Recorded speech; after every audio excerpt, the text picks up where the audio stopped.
നമ്മൾ കോയമ്പത്തൂർ കഴിഞ്ഞിട്ട് ഏകദേശം ഒരു 3/4 മണിക്കൂറോളമായി മേട്ടുപ്പാളയം എത്താറാവുന്നു.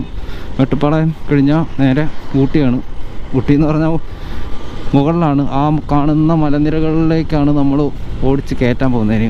മേട്ടുപ്പാളയം എന്ന് പറഞ്ഞാൽ അടിവാരമാണ്, ഏറ്റവും താഴെയാണ്. അത് കഴിഞ്ഞ് നമ്മൾ ചുരം കയറാൻ തുടങ്ങും.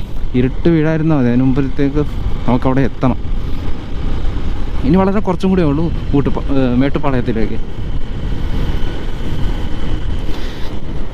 നമ്മൾ ലേറ്റ് ആവാൻ കാരണം ആ കോയമ്പത്തൂർ ടൗണിൽ കയറിയതാണ്. ഒരുപാട് താമസിച്ചു. അതിനകത്ത് ഏകദേശം എനിക്ക് തോന്നുന്നു 1 മണിക്കൂറോളം കോയമ്പത്തൂർ ടൗണിനകത്ത് പോയി.